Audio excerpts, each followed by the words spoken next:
সন্ধ্যার সময় আমি চা পোড়া আর গ্লাস ধুতে গেছি ট্যাপ কলে। সেখান থেকে কেউ পিছন দিক থেকে এসে আমার মুখ আর চোখ বন্ধ করে আমাকে টেনে নিয়ে যায়। আর সেখানে গিয়ে বলে, শালি বড় বিজেপি করার ইচ্ছে না, দেখাচ্ছি মজা বলে একটা লাত পুড়া মারার পর আর আমি কিছু জানি না। পশ্চিমবঙ্গে বিজেপি করলে তৃণমূলের হামলার শিকার হওয়া কোনো নতুন ঘটনা নয়। নীতি আদর্শহীন অন্য যে কোনো উগ্র শক্তির মতোই হিংসাই প্রধান হাতিয়ার তৃণমূলের। দক্ষিণ ২৪ পরগনার সাগর বিধানসভা এলাকা থেকে আসা খবর অন্তত সেই বীভৎস সত্যকেই প্রতিষ্ঠিত করছে। সাগর থানার খাসরামকর অঞ্চলের ৭৬ নম্বর এলাকার বুথ সভাপতির ৬৫ বছরের বৃদ্ধা মায়ের ওপর যে নৃশংস হামলা চালিয়েছে তৃণমূল। বিরোধীদের ওপর হামলার মাধ্যমে গণতন্ত্রের কণ্ঠরোধ করার অভ্যাস কি বিদায় বেলাতেও ছাড়তে পারল না তৃণমূলের গুন্ডারা? একজন বৃদ্ধার ওপরই হামলা ফের প্রমাণ করল পশ্চিমবঙ্গে আইনের শাসন নয়, শাসকের আইন চলছে। শনিবার সন্ধ্যায় নিজের বাড়ির সামনে রোজগারের মতো ঘরের কাজে ব্যস্ত ছিলেন ৬৫ বছরের প্রমীলা দেবী। ঘুণাক্ষরেও তিনি জানতেন না অন্ধকারের সুযোগ নিয়ে ওত পেতে রয়েছে তৃণমূলের আশ্রিত ঘাতক বাহিনী। অভিযোগ, কোনো কথা নেই, বার্তা নেই, আচমকা একদল অজ্ঞাত পরিচয় দুষ্কৃতী তাকে চুলের মুঠি ধরে টেনে হিঁচড়ে নিয়ে যায় নির্জন অন্ধকারে। তারপর চলে বেধড়ক মারধর। ভাবা যায়, যারা নিজেদের মা মাটি মানুষের সরকার বলে দাবি করে তাদেরই মদতপুষ্ট গুন্ডারা আজ বাংলার মায়েদের গণধোলাই দিতেও ছাড়ছে না। তৃণমূলী গুন্ডাদের মারে জ্ঞান হারায় বৃদ্ধা। জ্ঞান হারানোর আগে পর্যন্ত প্রমীলা দেবী শুনেছেন প্রাণনাশের হুমকি। তৃণমূলের এই হামলায় স্পষ্ট হারের ভয়ে কতটা কুঁকড়ে আছে তারা।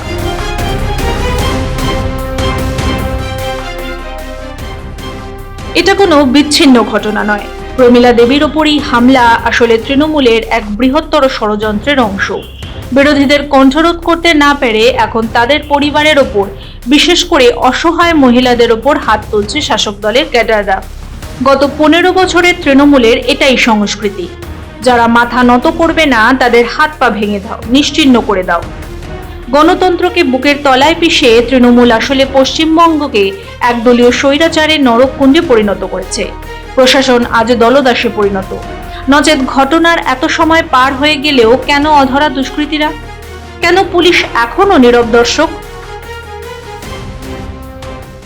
দেখুন, ভোট যত এগিয়ে আসছে তৃণমূলের রাতের আর ঘুম ধরছে না, কারণ তাদের পায়ের তলা থেকে মাটি সরে গেছে। যে কারণে আজকের বুথ সভাপতির মা প্রমীলাদি, অত্যন্ত বয়স্ক, সন্ধ্যা পরে পুকুরঘাটে গিয়ে বাসনপত্র ধুচ্ছিল। আর তৃণমূলের কিছু দুষ্কৃতী তারাই ঘটনাটা ঘটিয়েছে বলে আমার মনে হয়, কারণ তৃণমূল ছাড়া এরকম সন্ত্রাস কেউ করতে পারে না। ওই বয়স্ক বৃদ্ধ মহিলাকে ধাক্কা মেরে মাটিতে ফেলে গলা টিপে মারার চেষ্টা করছিল শুধু বুথ সভাপতির মা হওয়ার দরুন, বিজেপি করার অপরাধ। এই করে এলাকায় একটা সন্ত্রাস তৈরি করার সৃষ্টি করছে। এ করে কিছু লাভ হবে না। ভারতীয় জনতা পার্টির কর্মী এবং নেতৃত্বরা সজাগ আছে এই সমস্ত ঘটনাগুলো প্রতিহত করার মতো। যাই হোক, আমরা থানাতে লিখিতভাবে অভিযোগ দায়ের করেছি। পুলিশ প্রশাসন সহযোগিতা করছেন। তদন্ত করে আজকের এই যে ঘটনাটা ঘটিয়েছে কে, তাকে অ্যারেস্ট করতে হবে আমাদের দাবি। আর যতই তৃণমূল কংগ্রেস ভোটের আগে এরকম সন্ত্রাস করুক না কেন, তৃণমূল কংগ্রেস সাগর থেকে উৎখাত হচ্ছে, সেটা শুধু সময়ের অপেক্ষা। ৪ঠা মের পর আপনারা বুঝতে পারবেন তৃণমূল কংগ্রেসের ঝান্ডামাদা লোক থাকবে না এই সাগরদ্বীপে।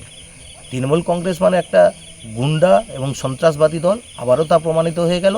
আর এই রকম ভোটের আগে সন্ত্রাস করে ভয় দেখিয়ে সাধারণ মানুষকে বোকা বানানোর চেষ্টা করবেন না, বা ভয় ভীত দেখানোর চেষ্টা করলে কোনো লাভ হবে না। তারা প্রস্তুত আছে বিজেপিকে ভোট দিয়ে এই তৃণমূল কংগ্রেস সরকারটাকে পশ্চিমবাংলা থেকে উৎখাত করার জন্য। যন্ত্রণায় কাতরাতে কাতরাতে ঘটনার কথা জানিয়েছেন প্রমীলা দেবী। জানিয়েছেন তার অপরাধ শুধু তার ছেলে বিজেপির বুথ সভাপতি। সময় এসেছে জবাব দেওয়ার।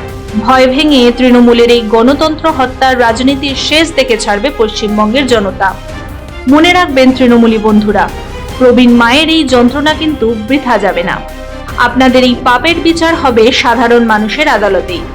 ব্যুরো রিপোর্ট, মাধ্যম।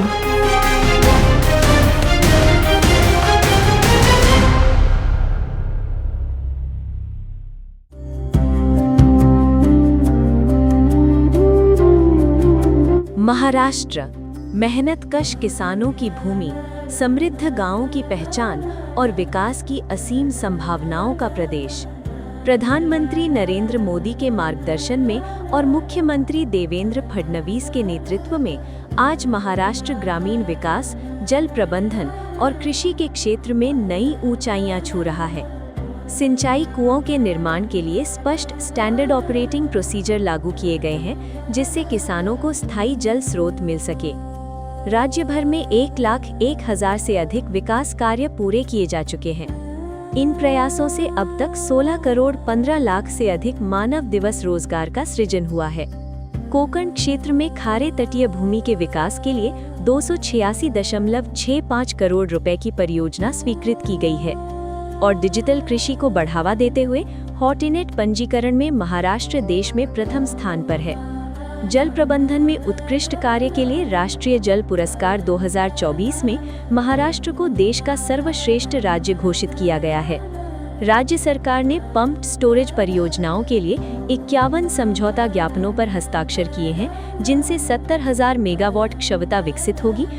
इन परियोजनाओं से लगभग 3.83 लाख करोड़ रुपए का निवेश आएगा और 1.13 लाख से अधिक रोजगार के अवसर पैदा होंगे।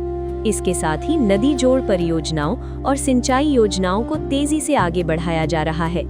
प्रधानमंत्री किसान सम्मान निधि योजना की 21वीं किश्त के तहत 1,808 करोड़ रुपए सीधे 90 लाख किसानों के खातों में पहुंचाए गए हैं।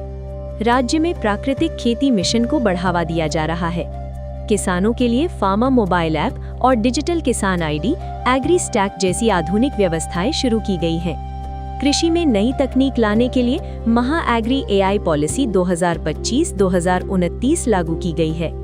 साथ ही कृषि समृद्धि योजना के अंतर्गत 25,000 करोड़ रुपए का निवेश किया जा रहा है और पीएम एफएमई व्यक्तिगत इकाइयों में महाराष्ट्र आज पूरे भारत में प्रथम स्थान पर है। प्रधानमंत्री नरेंद्र मोदी के मार्गदर्शन में और मुख्यमंत्री देवेंद्र फडणवीस के नेतृत्व में महाराष्ट्र बना रहा है समृद्ध गांव, सुरक्षित जल संसाधन और समृद्ध किसान। नया विश्वास, नया विकास, नया महाराष्ट्र।